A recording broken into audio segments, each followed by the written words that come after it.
firefighters. Committee members, myself, Charles Trombetta, is the chairman, Dwayne Perkins and Shay Nagershev on the committee also. Dina Diorio, Les Pinter, Colleen Burke, and Scott Ferguson. Also in attendance, Ben Gianisi, Lynn Tabersack, Ted Katsumpis, Paul Rotello,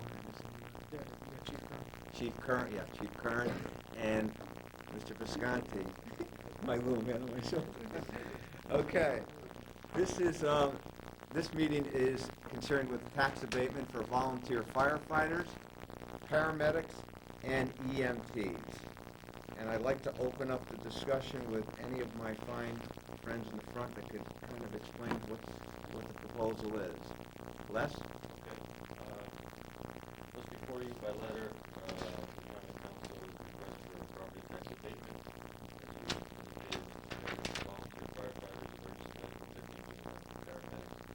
And this request for local ordinance comes through enabling legislation adopted by the state first in 1999 and then a couple of times technical. But basically, the proposal allows a municipality to establish a program by ordinance. It provides tax relief for unpaid or non-salaried individuals who do work such as, and it also includes some preparedness folks. The categories that are requested before you are volunteer firefighters and it allows, if the ordinance so chooses, abatement of tax up to $1,000 for any fiscal year, up to $1,000 for this classification. Up to 1,000. Dwayne? Mr. Chair, how many people are we talking about that this type of program would involve? 2 minutes. If anybody has that. Chief? You got to be very careful here because if you're talking volunteers, you're probably talking 500. If you're talking people that actually can go out and fight fire for us, at this present time, we're talking 92 people. Very close. That's the top, and that's the guidelines that I think we're going to have to go with. I mean, a lot of them have social members, a lot of them have, there's a social side of the company where you have the president, the treasurer, the secretary, they handle the financial matters. If you're going to talk about people that actually go out and put out fires, at the present time, there's 92 people. There's 12 companies in the city there. Okay, is that, how do we get that number? It's by certification or By how? certification. Quarterly training they have to meet requirements of each year, of course. They have to be firefighter 1, they need to be firefighters. They got to, what more passages, they got to have all kinds of hazmat experience and all that stuff. And in the past, anybody who got out of fire truck would say they were firemen, but those years are long past. So, I don't know what this committee wants to do. You want to say if the president of the company is entitled to it? I don't know what we get out of the president of the company for our firefighters. I know we get out of the guy who fights the firefighters, just fight the fire. Follow-up question. Yes.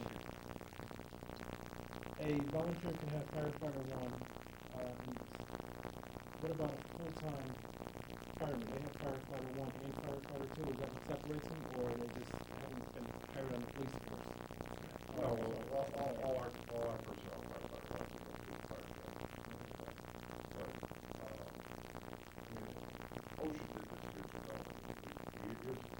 And then I always use myself as an example. When I went on fire department, I could quickly be guys on mail in, the fire hose, and that one first day on the job, I had out. We did that today to take me away from something. But now you have to have certification. You have to go through firefighter on fire, you have to stay certified for it. You can firefighter, so we can allow you to be on fire. That's everything. Are any records kept on firefighter volunteers that do attend the fire? Is there like a sheet? No, we have to certify them every quarter. If they don't meet the quarterly training, they can't be on fire. And we'll pull the certification. We have full tags.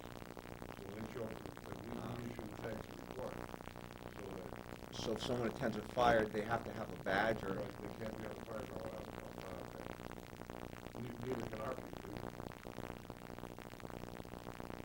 So there are ways to, my concern is, are there ways by how many certified fighters there are? That's my concern. Yeah, Well, we can guarantee that every quarter. Okay, I'll get to you, I just want to go through the But numbers. you're saying, I'm sorry, but you're saying that number's about 92 who are Right now, qualified at this firefighters. quarter, in the training, it's only firefighter, we have 92 plus last quarter. And that's under that term, firefighter. And they can be structure firefighters, exterior firefighters, and support firefighters. We have three categories now. By support, they drive the truck, it's the drive the tank. Exterior, can act on a building, and then interior are like our. So there are volunteers who actually can go inside. Yeah. Oh, yeah. Through the chair, to the chief, so the 92, out of those 92, how many of those respond on a regular basis?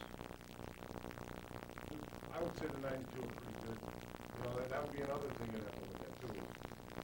What is the percentage of response time? Do you have? We have companies in town that have no response at all. Right. Do you? Yeah, I know. Do you have a figure, or That's could, easy to pull up. you could get percentages? Pull that up on the computer every day. In fact, I think you need your monthly report to the company. Right, yeah, Those are the kinds of percentages of response. but if the volunteer, say we do this on an annual basis or what have you, then the records would have to be updated, and if they did not qualify again based on certification, then they would not get that abatement the following year. And there are records kept on who goes, and yeah, that's like, you know why? There's an upside to this. Uh-huh. The upside is you might actually get more volunteers. Right, yeah. I mean, That's- let's not go negative here. No, no, no. Well, I was thinking of volunteering. No, but I'm saying there is an upside. because Yeah. Right now, there's, I'm probably said there's no man to get around to the city camp. Other than being caring about the community. But, Mhm. we don't do any, I mean, that's why we don't do any harm, we don't do any, tax wise. But I Yeah. think there is an upside, I think we'll get an increase. I think other communities, I'm trying, do you know other communities do the same? Only Bethel does, I know Bethel does. Actually, Bethel, I think Bethel does. 48? 48 to do this. It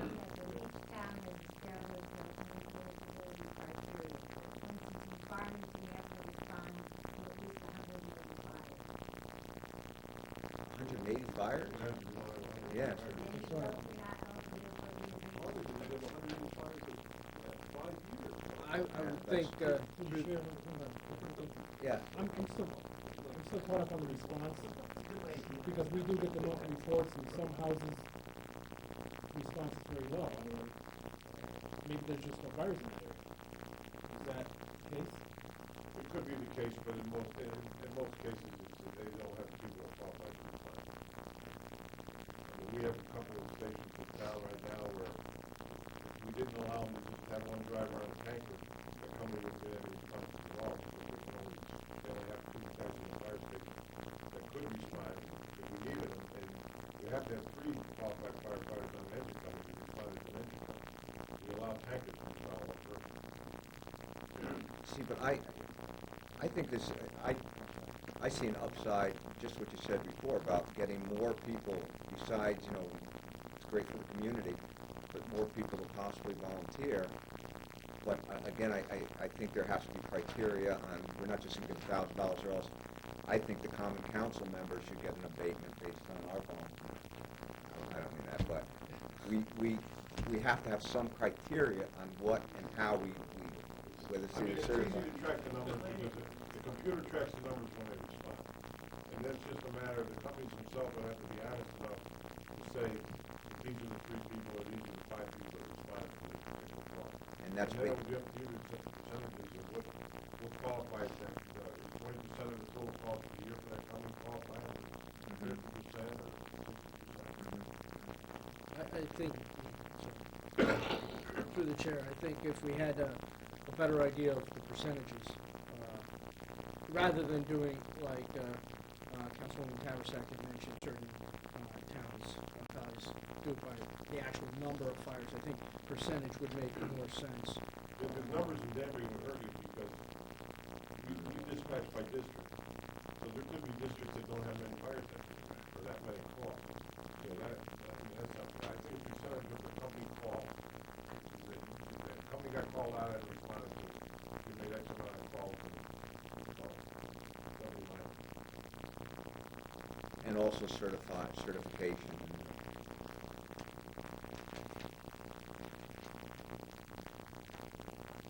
Les, yeah, I just want to ask, Les, is that something that we would draw up? I mean, how does that enact an ordinance where we would have to say this, there would have to be X percentage and have certification, and if they meet those criteria, then they're due the abatement, the tax abatement, and that's something that would go to the corporation council? That would be whatever the council ultimately determines in the way of standards. So we can certainly do it based upon what you indicate.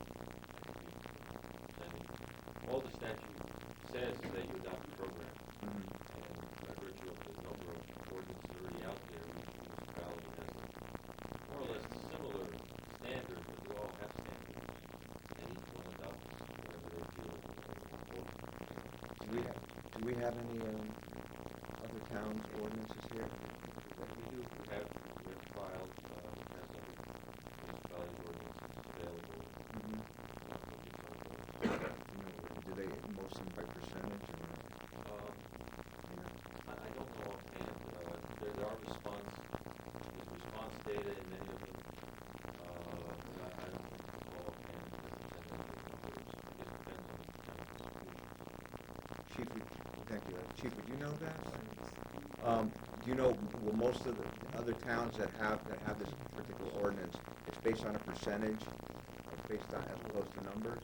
I know you said it would hurt us the number. it could be better, but I mean, like as far as it says 180, it might not have 180 roads that year. Right. What happens? Okay.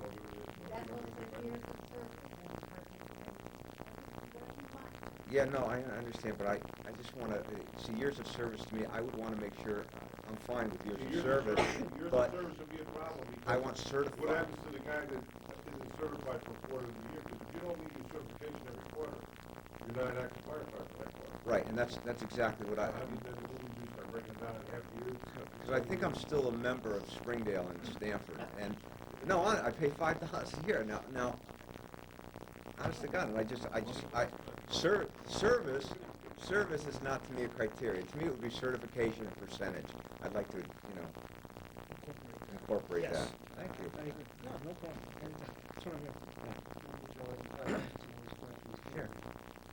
I have here with us mixture copies of their ordinances. For example, Avon has a number of criteria that they use. One, they got to live in the town of Avon, be a department member in your standard, meet the department's minimum attendance requirements, 75% of the bills, and 75% of the meetings, and 4, earn at least 10 activity points during the year. Those activity points are for classes, team classes, formal drills, meetings, committee involvement, and other activities that's so designed by that department. That's the date on it. Glastonbury has years of service. So every year we have some orange, something like that.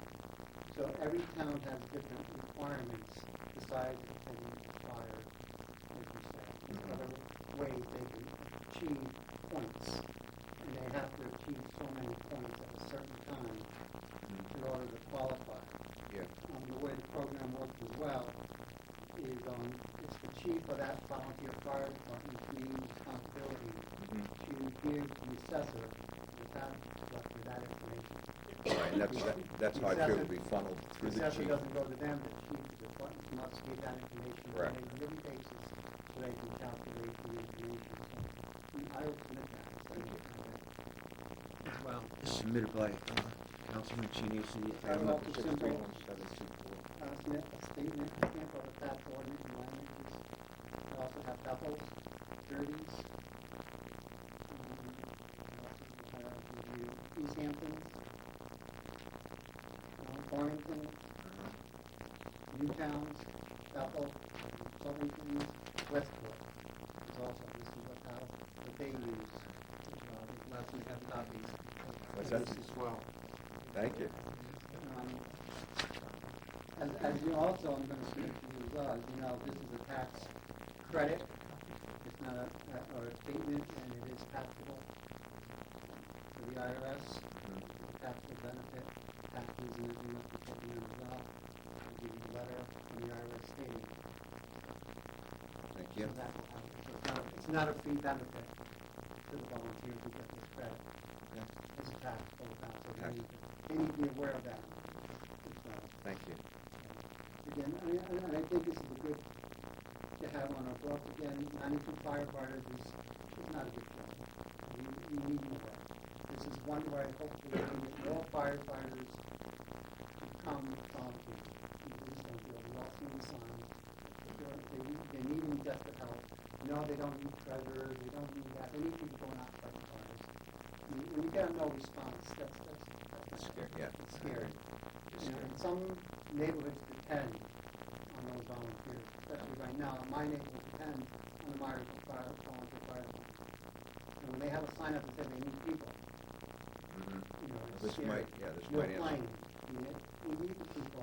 Hopefully this will get them to say, hey, at least I'll get something in return for my service. It's small, I know, but it's Still, something. yeah, it's still something. It's something. And I think hopefully that's a little bit off the burden of the regular fire department, where it could actually save overtime if the volunteer, if the full-time department has confidence in the volunteers.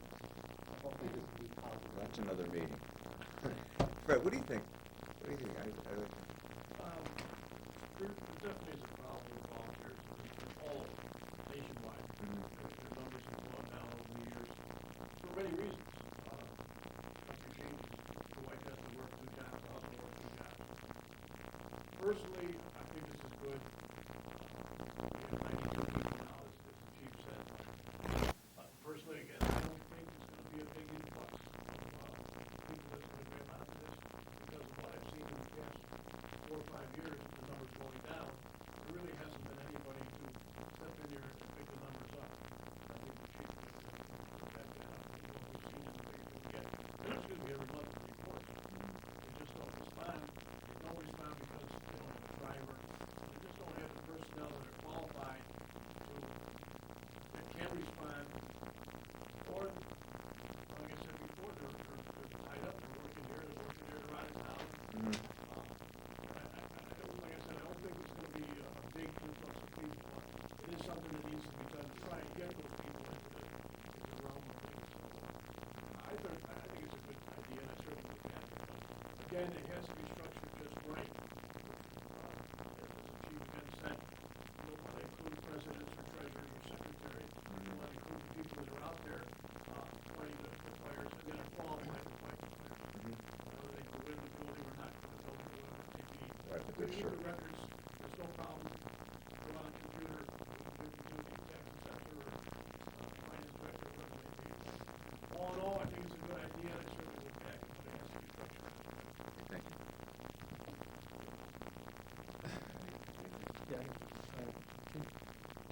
Concerning the eligibility requirements, I heard classes mentioned in the sense. Is there a set number of classes that typically House would have to train people to? Well, actually, we do the training. We're the part of training. Our training also takes care of part of the training. Is there a number of things that you have to qualify to? The quarterly training is basically the same. They have to have live burns twice a year. Over fire school. They must meet that. They have to have blood more pathogen every year. They have to have hazmat recognition, Superman, and then there's other classes that we throw in. There's probably at least 5 of them, right? No, there's at least 4. There's quarterly training. Okay. And then they do, don't forget, they do it on their own too. We don't preclude them from not having their own training. You're like, imagine coming like 5, you got like Dave Money guy. Dave's a paramedic. There's a lot of, and that's the EMS money for us. He does a lot of training on his own. And they do, like, every county has, there's 29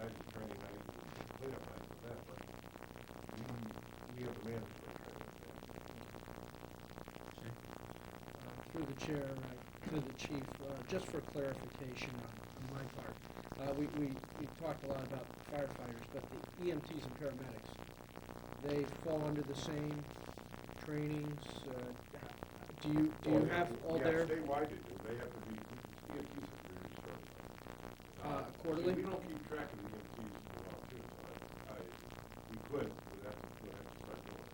Well, yeah, if this was to come to fruition, I would think that we would need to have the same criteria. But see, we don't run the volunteer companies the same way as first responders, like we do with the fire department. All our crew engines are first responder engines, so I have defibrillators on board. The only volunteer company that has a defibrillator on board right now is fire. And we do use them as a first responder unit. As far as it's all tied up. I don't know any other volunteer company that does. I mean, I'm sure there's volunteers, any other EMTs that work for private ambulance services on their work and stuff like that. But we don't keep track of it. We don't require repeat of the volunteers. So, So they could be tracked, because they have to recertify every year too. So you keep track of it through training. Right, and then all we have to do there is just check their, usually the hospital is a certifier for the EMT in the area. Just check with the hospital to do that certification. so just to clarify, so the challenging part of that would be the fact that they're not necessarily going to be the first responders, so that their response rate, percentage-wise, may not be. See, we wouldn't make them responders, you know what Right. I'm saying? They might happen on somebody. Yeah. It just so happens that they went on a call and we used them as an EMT because we were an EMT. But the only engine right now that we actually use as a first responder unit is engine 5.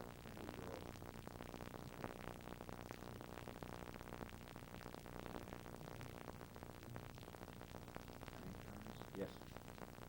Thank you, Mr. Chairman.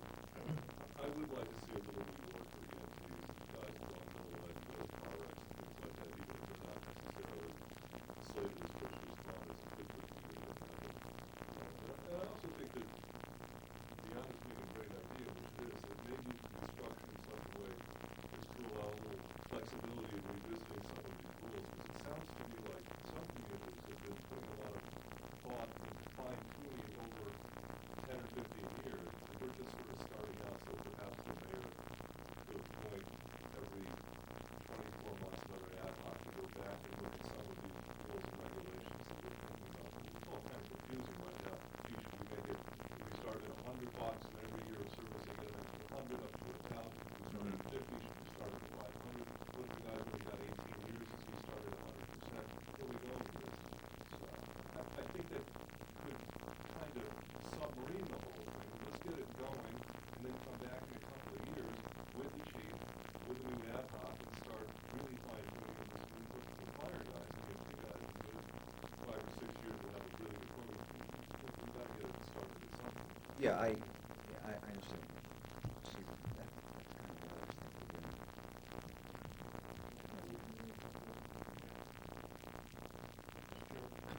Yes. So if I may just hold up, comment. Chief brought up a good point, and I think we would have to take it into consideration, perhaps. If we have EMTs and paramedics that work in the Danbury ambulance or the hospital ambulance, are they to be considered, maybe not so much the hospital, but the Danbury ambulance or a private ambulance service? Mm-hmm. Would they still be considered as actually working, not the city of Danbury, but as volunteer?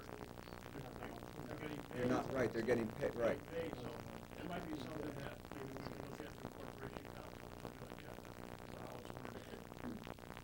But I would say, Yeah. clarification on the EMT, because if he's gonna respond as an EMT, he's not responding as an EMT, he's responding as a firefighter. He's certified as a firefighter.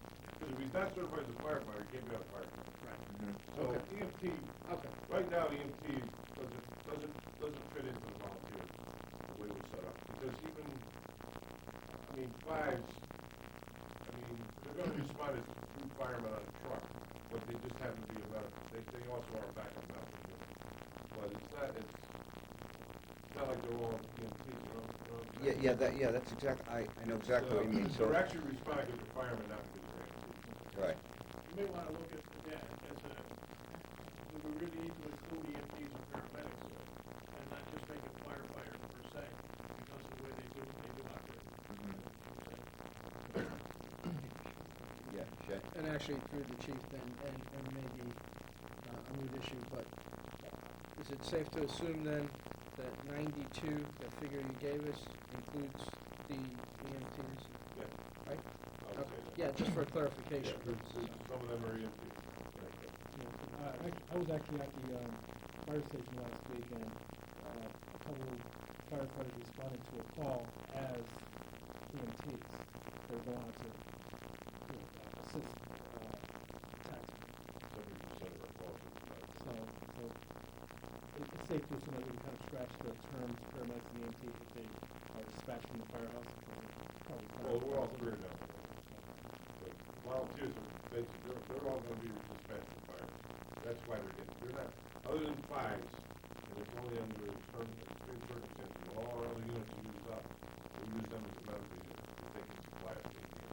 So basically, outside of New Street and 5, there's no real EMT or paramedic that would go out volunteer. Not a volunteer. Okay. All our career pumps are all EMT certified. So They're all EMT.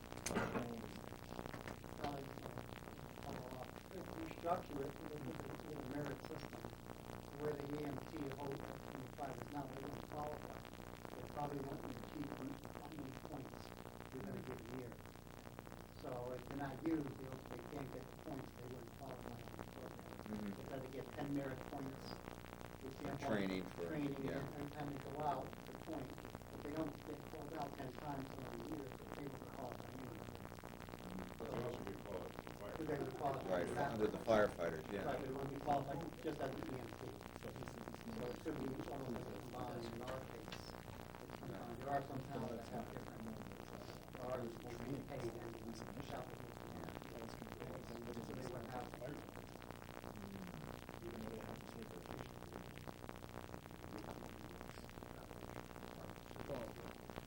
Well, he has, You mean the 92? well, he has What I that. was saying is, that it's actually based on training costs. You can't base it on if you're not going to training classes,